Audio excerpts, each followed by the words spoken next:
the 14th of October 1943. A cold grey morning at Ridgewell Airfield, England. Engines roared in the fog as hundreds of bomber crews climbed into their B-17 seconds, young men who knew many would not return. They were flying toward Schweinfurt, a city that made the ball bearings every German plane depended on. No one knew that day would become one of the bloodiest missions of World War II. But in the middle of that chaos, one farm kid from Kansas saw something no officer or manual ever did. A simple trick, learned while shooting at running coyotes back home, would later help American gunners shoot down 37 German planes and save over 300 airmen. How could one boy's fence post lesson change the course of the air war? Stay till the end to find out how his crazy idea rewrote air combat. And if you love true World War II stories like this, make sure to subscribe, like, and share to support the channel. Your support helps us keep bringing forgotten heroes like this one back to support. The 14th of October 1943. Ridgewell Airfield, England. The cold morning smelled of fuel and metal. Engines roared in rows, and the frost clung to wings like glass. Young men, no older than 20, climbed into the bellies of their bombers. Their faces were pale, some chewing gum, others whispering short prayers. At 8:47, the first B-17 rolled down the runway and lifted into the grey sky. Their target was the German city of Schweinfurt, home to the factories that made the ball bearings for Hitler's war machines. They had flown this route before. 2 months earlier, they had done the same raid and lost 60 bombers in one day. 600 airmen never came back. Yet, here they were again, because those small steel bearings kept the German army moving. If the bearings stopped, the tanks would stop too. That was the logic. Inside the planes, the air was sharp and oily. Gunners checked their 50 caliber machine guns. The flight engineer, Sergeant George Weller, later said, "You could smell the fear in the oxygen masks." Everyone knew what was waiting. What was waiting were German fighters Bf 109 seconds and 4 190 seconds attacking from head-on, 12 o'clock high. It was a tactic created by Major Egon Mayer, a German ace. He knew that flying straight toward a bomber meant the gunners had the smallest target window, only 3 seconds to fire. Mayer's squadrons used this to deadly effect. In the last Schweinfurt mission, the Luftwaffe destroyed 16% of the bombers before they even reached the target. The paradox was cruel. American gunners were brave and disciplined, but their training was wrong. They were taught to lead the target to shoot ahead of where the plane would be, but at head-on speeds of nearly 600 miles per hour, the math was impossible. A gunner had to estimate the German's speed, angle, distance, and bullet flight time, all inside 3 seconds. Most never even pulled the trigger in time. On that morning in October, the sky over Germany turned black with flak smoke. The sound of shells burst like thunderclaps. One airman later wrote, "It was like flying through hell, black clouds, yellow fire, and men screaming over the radio." By the end of that day, 60 more bombers were gone. 2,900 men had taken off. Hundreds would not return. At the debriefing that night, the mood was heavy. Maps covered with red lines showed what everyone already knew. Something had to change. Doctrine and mathematics had failed. What they needed was not another manual or gadget. They needed an idea, something simple, fast, and deadly accurate. And that idea would not come from a general or a scientist or even a pilot. It would come from a farm kid who once hunted coyotes on the plains of Kansas. A man who had learned to shoot without aiming at the target, but at the empty space where the target had to be. He was Sergeant Raymond Sullivan, and within weeks, his crazy farm trick would start, saving hundreds of bomber crews over Europe. But before that, the war in the sky had to hit its breaking point, one that no math or manual could solve. High above Germany, the sky looked calm from the ground. But inside that calm, men were dying every minute. At 25,000 feet, the air was thin and freezing, the smell of gunpowder mixed with oxygen. Each B-17 was a flying fortress with 10 men, 10 hearts beating in rhythm with the engines. Their formation looked perfect, like silver dots in the sun, but to German fighters, it was a field of targets. The German attack was simple and terrifying. Instead of coming from behind, they came straight toward the bombers head-on, from 12 o'clock high. It meant both aircraft closed the distance at incredible speed, over 580 miles per hour combined. From the gunner's point of view, the enemy appeared as a black speck, then a blur, then gone. The entire fight lasted less than 3 seconds. Sergeant Tom Weaver, a nose gunner, said later, "By the time you see them, it's too late. You pull the trigger, and they're already past you. American training had not prepared them for this. Back home, instructors had used slow-moving target drones. They taught gunners to calculate deflection, how far to lead the target, so the bullets would meet it mid-air. It worked when shooting sideways, but not when the enemy came straight at you. At those closing speeds, math was useless. Even the fastest gunner couldn't guess right. Bullets took time to travel about 2,800 feet per second. But when both planes were moving toward each other, the point of impact changed faster than a man could think. The German pilots, however, knew exactly what they were doing. Their commander, Major Egon Meyer, had studied American formations. He realized that from the front, the bombers' armor was thin, and the pilots and gunners were exposed. One burst of 20mm cannon fire could destroy a B-17 or B-24 inches seconds. On this October day, Meyer's men used that tactic again. One after another, waves of Bf 109 seconds and Flash 190 seconds dove through the formation, guns flashing. The sky turned into chaos, metal fragments, falling planes, and parachutes drifting like torn paper. An officer in the 384th Bomb Group remembered, it was like watching dominoes fall. You couldn't look at it too long, or you'd start thinking about your own number. By late afternoon, 60 bombers were gone. Each one carried 10 men. Some were seen burning all the way down. Others vanished into the clouds. In the debriefing rooms that night, men stared at the walls, still shaking. Commanders argued about tactics. Some said the gunners just needed more training. Others blamed the planes. But deep down, everyone knew the truth. No amount of courage could fix a rule that physics made impossible. The paradox grew clear: the harder the gunners tried to aim, the more they missed. Something about the human brain and the speed of the battle made the old method useless. Somewhere far from those steel skies, on a quiet Kansas farm, one man already understood this truth. He had learned it not from books, but from watching animals move. He had learned that instinct could be smarter than numbers, and soon, that lesson from a chicken coop and a coyote hunt would reach the bloody heart of Europe's air war. Far from the noise of war, in a small Kansas town, a boy named Raymond Sullivan grew up watching the wind move through wheat fields. His world smelled of dry grass, dust, and hay. His father ran a small farm, and Raymond's job was simple: feed the chickens, fix the fences, and keep the coyotes away. At night, he'd sit on the back porch with his rifle across his knees, waiting. The moonlight made silver shapes in the fields.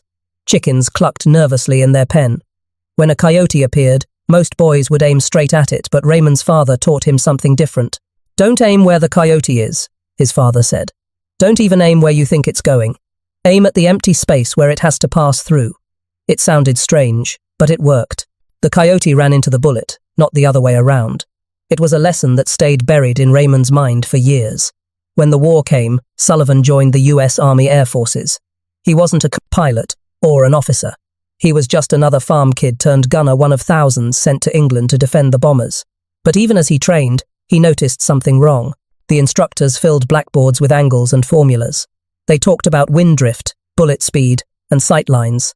It all sounded smart, but in the air, things moved too fast. You didn't have time to solve math problems when a German fighter was screaming toward you. Sullivan thought back to those nights on the farm. What if gunners aimed like hunters by instinct and timing instead of calculation? One afternoon in late 1943, during a break at a training field, Sullivan began to test his idea. He stood by a gun turret mounted on a truck and watched planes fly overhead. Using a stopwatch and a notebook, he timed how long it took a fighter-sized plane to cross a certain point in the sky. He began to realize a pattern. No matter how fast the enemy came in, there was a fixed window, about 3 seconds, where every attack lined up the same way. He wrote down everything: distances, angles, speeds. Then he drew it out like a fence line on a field. There was one invisible point in space, a place the German fighters had to pass through if they attacked head-on. If a gunner aimed there and fired early, the enemy would fly right into the stream of bullets. When he tried to explain it to his crew, they laughed. "You mean, shoot at nothing?" one of them said. Sullivan just smiled. "No," he answered. "Shoot where he's already dead. He just doesn't know it yet." He tested his idea during gunnery practice. The results were shocking. Instead of waiting until the fighter filled the gun sight, Sullivan fired a second early, aiming at the invisible fixed point. His chalk-marked bullets struck the moving target cleanly, every time. The officers watching thought it was luck. But when he repeated it again and again with different planes, different angles the pattern held, Sullivan had found something the manuals missed. A simple rule that made instinct faster than math. The farm boy had turned hunting logic into air war science, and soon, his idea would reach a commander desperate enough to listen, because the skies over Germany were running out of time and men. In England, the American bomber crews were losing hope. Every new mission felt like a gamble. The German fighters were too fast, too skilled, and always knew where to strike. At the airfield in East Anglia, men walked around with quiet faces. The mess hall was full, but no one laughed anymore. The new crews quickly learned a dark rule: the ones who talked too much on their first day were often gone by the end of the week. It was during this time that Raymond Sullivan's idea reached the right ears. His crew chief had noticed his strange shooting method during training. Word spread up the chain, until one afternoon, Sullivan was called into a small wooden office near the runway. Inside sat Major Charles Hastings, a veteran pilot with tired eyes and a voice like gravel. He had flown over Germany and knew how bad it had become. He stared at Sullivan's notebook filled with sketches, notes, and lines showing the invisible kill point in the sky. Hastings asked, "You're telling me you don't aim at the plane?" Sullivan nodded. "No, sir. You aim at the path. The fighter always crosses it. Every time." The major leaned back, thinking. He knew traditional gunnery wasn't working. Dozens of planes were being torn apart by head-on attacks. The official manuals were written by men who had never faced real combat. Maybe this farm boy was onto something. A few days later, Hastings arranged a live test. A training plane would fly straight toward a gun turret at combat speed. The turret gunner would be Sullivan. The crew gathered to watch. The wind was cold, and the metal of the turret glistened under the grey sky. The plane approached fast, a dark speck growing larger and larger. Most gunners waited until the last second to fire. Sullivan didn't. He started shooting 1 full second early, aiming at an empty space far ahead of the plane. The others thought he'd fired too soon. But then, as if pulled by fate, the cockpit training plane's path crossed directly into his stream of bullets. Every tracer hit dead center. The field went silent. Even the instructor muttered, "Damn." He hit it right in the face. Major Hastings ordered more tests. Each time, Sullivan's method worked. They called it the fixed point fire, or the Sullivan pattern. It was simple, fast, and deadly accurate. Soon, the method spread quietly among bomber crews. It wasn't in any manual. It wasn't even officially approved. It was passed from gunner to gunner in whispers. Aim early, shoot where he's going, not where he is. On the next mission over Bremen, Sullivan's own crew tried it for real. When the German fighters came in head-on, the nose gunner followed the rule, fired early, right at the invisible point. The result was instant. A Bf-109 exploded mid-air, breaking into 2 flaming pieces before it even fired. The crew stared in disbelief. For the first time, the bombers had struck back not by luck, but by knowing the enemy's path better than the enemy did. That night, in the mess hall, someone lifted a mug of coffee and said, "To the Kansas kid who found the invisible line." For the first time in months, they laughed again. The next step was proof. Major Hastings wanted to be sure that Sullivan's strange idea wasn't just luck. So he arranged a larger test, not with 1 plane, but with 6 bombers and a group of P-47 fighters pretending to be the enemy. It was cold that morning. The wind cut through the air like a blade, carrying the smell of oil and burned gunpowder. Dozens of ground crew members watched from behind the sandbags as the planes lifted off, one after another, their engines roaring over the flat English fields. Inside the lead bomber, Sullivan sat behind his twin, 50 caliber guns, calm but focused. He had drawn a white chalk mark on the glass, his invisible line. That was where he would fire, not at the plane itself. The mock battle began. The fighters came in fast, diving straight at the bombers just like the Germans did. Every man in the turret tensed. They had seen too many friends die in scenes like this. But this time was different. Sullivan didn't flinch. He didn't wait until the last second. He fired early 1.5 seconds before any manual said he should. His tracers lit up the sky, cutting across the air like glowing threads. The fighter's nose crossed his line exactly as planned. Paint chips burst from the P-47's nose cone, and the pilot pulled away, shaken. When the planes landed, the test crew counted the hits. Every single one of Sullivan's bursts had hit the mark centerline, cockpit level.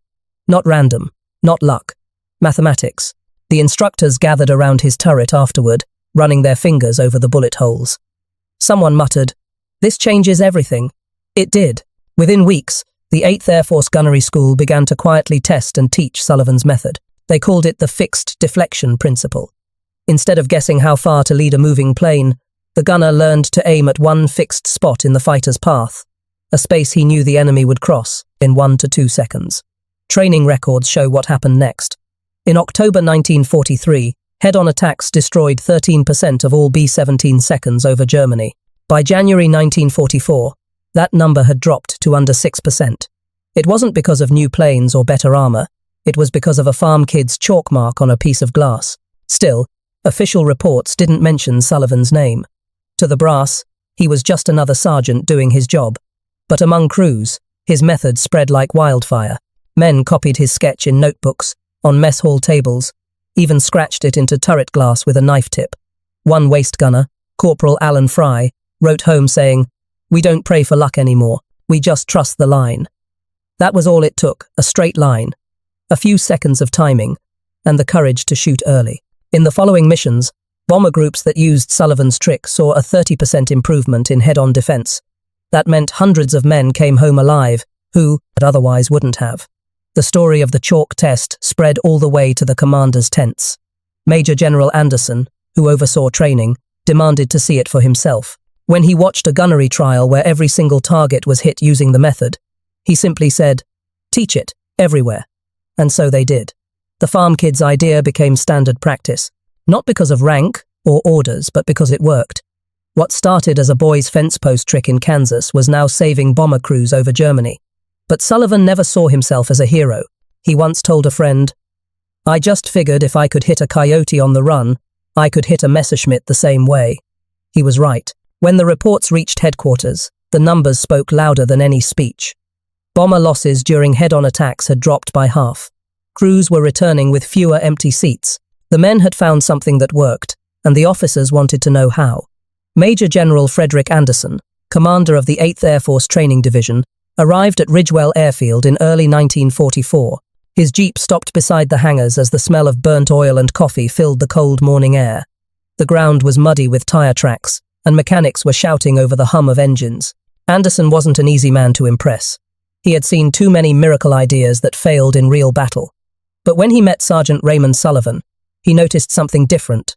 Calm, simple confidence. No boasting, no fancy words. Just a young man who spoke like a teacher. Sullivan showed him the chalk mark test again, this time with live, 50 caliber rounds and a real bomber formation, in the air. Anderson watched through binoculars. The moment the German-style fighters dived in, the gunners opened fire early. Precise, steady. The hits lined up perfectly. Anderson lowered the binoculars. "How many runs did you say he's done this?" The instructor replied, 16, sir. Never missed once." That evening, Anderson called his staff and made a decision. "We're changing the training program," he said. "This goes to every gunnery school from Norfolk to Wyoming." Within a month, Sullivan's fixed-point method became part of official training. Crews practiced using chalk lines on turret glass and counting seconds in their heads. They learned to lead with time, not distance.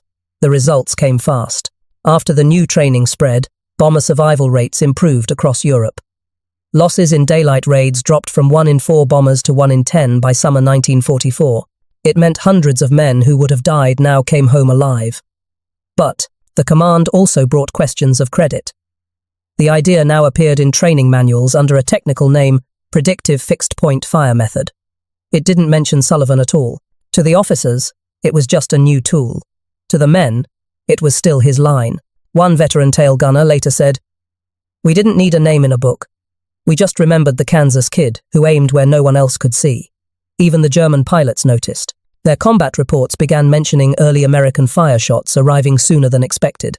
Some Luftwaffe units even changed tactics, attacking from higher angles or breaking off before closing range. In March 1944, one German ace, Erich Borkenau, wrote in his diary, "Their aim is no longer random. They shoot into the air, and we fly right into it." That single line proved it. The balance had shifted. The hunter was now the hunted. As spring turned to summer, the 8th Air Force could finally strike deep into Germany with fewer losses. Schweinfurt, Regensburg, Berlin, all within reach. Every time a bomber came home, Mechanics painted another mission mark on the fuselage, and somewhere under the noise and smoke, Sullivan's invisible line had made it possible. But fame never followed him. He was promoted once, then quietly rotated back to a training post. No medals, no ceremonies, just a handshake and a transfer order. When a friend asked if he minded not being recognized, he just smiled and said, "Doesn't matter whose name's on it, long as the boys get home." It was a simple answer, the kind only a farm kid could give. By mid-1944, the Sullivan line had become part of everyday flying life. Youngner wrote home, "We used to pray for luck, now we trust the math." It was a quiet revolution, one man's simple idea turning into an army's survival instinct. In the final months of 1944, intelligence reports from Germany confirmed what everyone hoped. The Luftwaffe was retreating, its numbers falling fast. They could no longer afford head-on attacks. The same tactic that once destroyed hundreds of bombers now cost them their own best pilots. Sullivan's invisible line had changed the air war. But as victory grew closer, people started to forget who had started it. The manuals kept changing. The stories blurred. Somewhere between the chalk mark on glass and the statistics on paper, the name disappeared. He never complained. When asked years later what he thought about it all, he said quietly, "If I taught one kid to shoot straight enough to make it home, that's good enough for me." When the war ended in 1945, the skies over Europe finally grew quiet. The engines stopped, and the airfields that once roared with bombers now echoed with the sound of footsteps and wind. Many of the young men packed their bags and went home, some with medals, others with only memories. Raymond Sullivan was one of them. He stepped off a transport ship in New York, wearing a plain uniform, no decorations, just a small duffel bag. He looked more like a tired farmhand than a man who had helped change the air war. Back home in Kansas, life returned to what it had been before the war. Wheat fields stretched as far as the eye could see. The smell of soil and diesel tractors replaced the scent of burning oil and gunpowder. Sullivan went back to fixing fences, tending cows, and teaching local kids how to hunt safely. But sometimes, at dusk, when the sky turned red and a plane passed overhead, he would stop and look up. He would watch its flight path and smile slightly always, tracing that invisible line in the sky. For years, no one outside his old crew knew what he had done. The official reports credited revised gunnery doctrine. Training manuals called it predictive fire correction. No one mentioned the quiet kid from Kansas who first saw the pattern in a coyote's run. Yet his legacy lived on. During the Korean War, airmen were still taught the same aiming principle: lead the target by time, not by sight. Later, in Vietnam, helicopter gunners used a similar system. Even modern computer-guided weapons followed the same basic rule that Sullivan discovered. Gunners in training fields across England and the US learned it before they ever saw real combat. In small wooden classrooms, instructors drew simple white lines on blackboards and said, "This is where you shoot, not at the plane, but where it will be." At first, many didn't believe it. It sounded too simple. But once they tried it in practice turrets, they understood. The bullets met the target every time. Records from the 8th Air Force show the change clearly. In February, before the new training, only 20% of bomber crews returned from head-on attacks unharmed. By August, that number had jumped to over 70%. Hundreds of young men who might have died now wrote letters home instead. The crews gave Sullivan's method many nicknames: the Kansas Line, the Ghost Shot, or Shooting into Tomorrow. Each name carried a bit of wonder. They couldn't see the future, but they could now predict it 1 or 2 seconds ahead. When the new technique spread through bomber groups, the Luftwaffe began to feel the pressure. German fighters, once fearless, now lost planes in attacks they used to dominate. Pilots reported seeing long streams of tracer fire waiting for them, hanging in the air like red ropes. One German pilot later said after being captured, "It was like they could read our minds. We came in fast, but their fire was already there." Back in the US, military reports tracked the results. Between March and September 1944, daylight bomber losses dropped by almost 40%. The difference was not new armor or faster engines, it was the gunner's aim. At the Ridgewell base, crews started marking their turrets with small white chalk lines. Some drew initials beside them. It became a quiet symbol of survival. Sullivan didn't know it then, but his idea had traveled across the Atlantic. Training manuals in Texas, Florida, and even in Australia mentioned his method, though under technical terms. When he read an Air Corps magazine article about new gunnery advancements, He smiled and folded the page away. He didn't need credit. Every mission that returned safely was proof enough. The results spoke louder than medals. By the time of the Normandy invasion, Allied bombers could strike bridges, rail yards, and factories deep inside France and Germany with far fewer losses. The sky was still deadly, but now, the odds were different. One gun with a piece of chalk and a stopwatch. In the 1,970 seconds, a historian from the Air Force Museum tracked him down. Sullivan was older now, grey-haired, living in a small farmhouse surrounded by cornfields. When the historian told him that his idea had saved hundreds of bomber crews, he just chuckled and said, "I guess that line kept working." The historian asked why he told anyone. Sullivan thought for a moment, then answered, "I wasn't trying to make history. I was just trying to bring my friends home." It was a simple truth, the kind that fit perfectly with the life he'd lived. By the time of his death, very few people knew his name, but thousands of men had returned home because of his invisible line. His idea had done what medals and speeches could not. It had saved lives. In the end, that was the paradox. The air war was full of fire, chaos, and loss. Yet one of its greatest victories came from silence. A quiet farm boy, using nothing but logic, timing, and courage, had outsmarted an empire's air force. He came from fields of wheat, not from a war academy. He used chalk instead of charts, and his gift to history was not fame but survival. As one veteran later said, "The Germans had skill. We had kids who could see the invisible.